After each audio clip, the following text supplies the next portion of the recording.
47 meter down. 47 meter down एक horror thriller film है जो हमें दो बहनों की कहानी बताती है।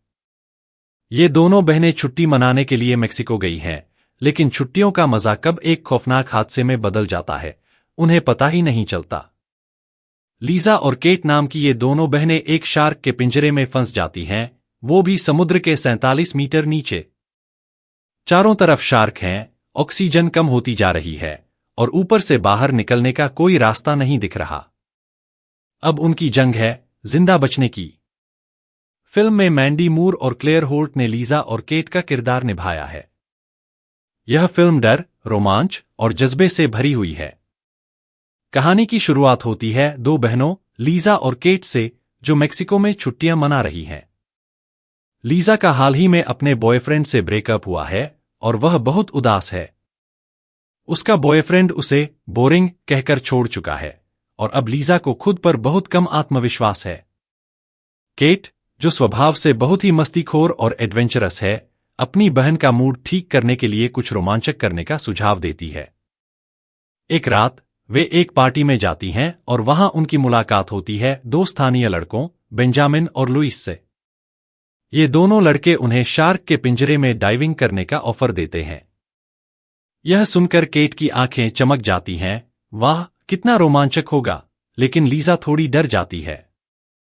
उसे पानी से डर लगता है और शार्क। लेकिन केट उसे मनाती है कि अरे मजा आएगा, और वैसे भी तुम हमेशा से कहती हो कि तुम्हें कुछ नया और रोमांचक करना है।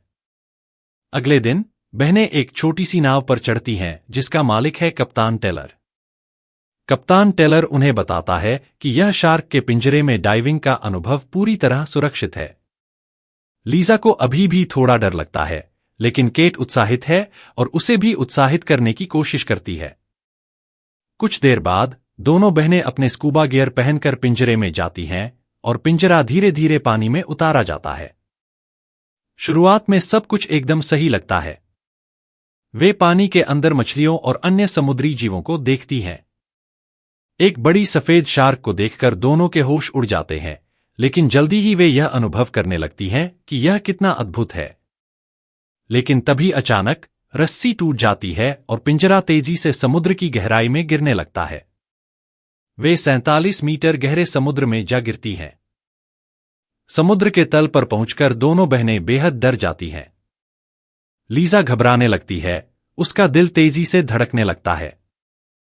चारों तरफ अंधेरा है और पानी की ठंडक से उनका शरीर कांप रहा है। सबसे बड़ा डर यह है कि उनके पास ऑक्सीजन सीमित मात्रा में है। ऊपर की नाव से उनका संपर्क टूट चुका है। केट, जो स्वभाव से ज्यादा साहसी है, लीजा को शांत करने की कोशिश करती है। लीजा, घबराओ मत, हमें अपनी सांसें बचानी होंगी। लेकिन लीजा का डर कम नहीं होता। तभी कप्तान टेलर की आवाज उन्हें अपने रेडियो में सुनाई देती है। वह कहता है कि वे पिंजरे में ही रहें और वह मदद भेज रहा है। थोड़ी देर बाद वे देखती हैं कि एक टॉर्च की रोशनी समुद्र की तलहटी पर चमक रही है। शायद यह अतिरिक्त ऑक्सीजन टैंक हो सकता है। केट को लगता है कि उसे जाकर उस टैंक को लेना चाहिए। लीजा उसे रोकने की कोशिश करती है, नहीं केट, यह बहुत खतरनाक है। लेकिन केट का जवाब होता है, हमें ऑक्सीजन चाहिए लीजा, मैं संभाल लूंगी। केट पिंजरे से बाहर निकलती है और टॉर्च की ओर तैरने लगती है। जैसे ही वह टैंक के पास पहुंचती है, उसे अपनी ओर एक बड़ी शार्क आते हुए दिखाई देती है। उसका दिल जोर से धड़कता है। वह किसी तरह टैंक को पकड़कर वापस पिंजरे की ओर भागती है। वह जान बचाने के लिए तैरते हुए पिंजरे में वापस आ जाती है और शार्क उसके पीछे पीछे आती है। कप्तान टेलर की आवाज फिर आती है, मैं कह रहा हूं पिंजरे में रहो, बाहर मत निकलो। अब उनकी स्थिति और भी खराब हो चुकी है क्योंकि केट का ऑक्सीजन टैंक खत्म होने वाला है। लीजा समझती है कि अब उन्हें कुछ करना ही होगा, वरना वे दोनों दम घुटने से मर जाएंगी। हिम्मत जुटाकर लीजा पिंजरे से बाहर निकलती है और ऑक्सीजन टैंक को ढूंढने के लिए तैरने लगती है। पानी की गहराई में तैरते हुए उसका दिल जोर जोर से धड़कने लगता है। वह डर और घबराहट से कांप रही होती है। थोड़ी देर बाद वह टैंक को ढूंढ लेती है। लेकिन जैसे ही वह वापस पिंजरे की ओर लौटने लगती है, एक विशाल शार्क उस पर हमला करने के लिए आती है।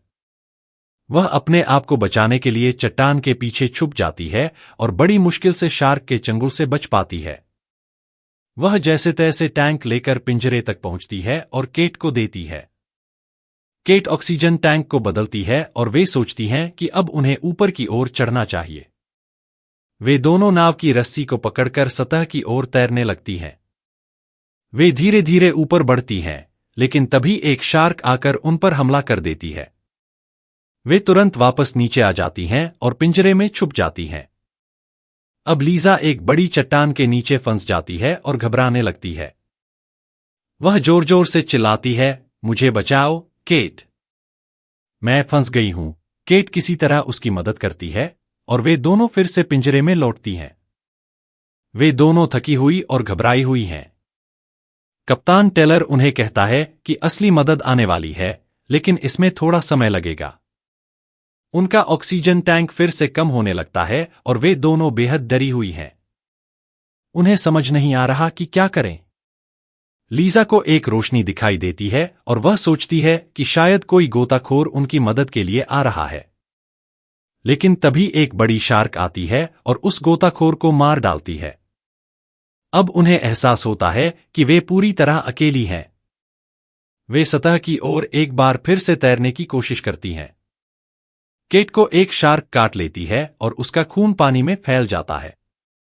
लीजा उसे खींचने की कोशिश करती है, लेकिन अचानक एक और शार्क आती है और केट को खींच ले जाती है।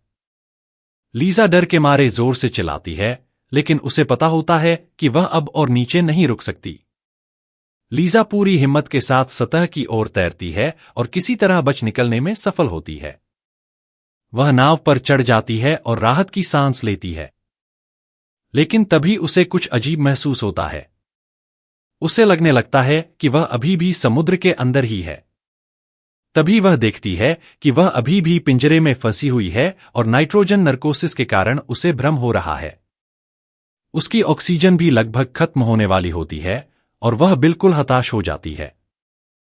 अंत में एक असली बचाव दल आता है और लीजा को समुद्र की गहराई से निकालता है। वह बेहद कमजोर और भ्रमित होती है। उसे नाव पर खींचा जाता है, लेकिन वह केट के बारे में पूछती रहती है। उसे किसी के पास से कोई साफ जवाब नहीं मिलता और वह बेहद दुखी हो जाती है। फिल्म इस रहस्यमय मोड़ पर समाप्त होती है, जहां दर्शकों को खुद सोचना पड़ता है कि क्या केट बच पाई या नहीं, और क्या लीजा वास्तव में सुरक्षित है या नहीं। निष्कर्ष: 47 मीटर डाउन एक ऐसी कहानी है जो आपको समुद्र की गहराई में ले जाती है, जहां हर पल डर, रोमांच और जिंदा रहने की जंग चलती रहती है। फिल्म दर्शाती है कि कभी-कभी जिंदगी हमें ऐसे हालात में डाल देती है, जहां हमें अपनी पूरी हिम्मत, धैर्य और समझदारी का इस्तेमाल करना पड़ता है।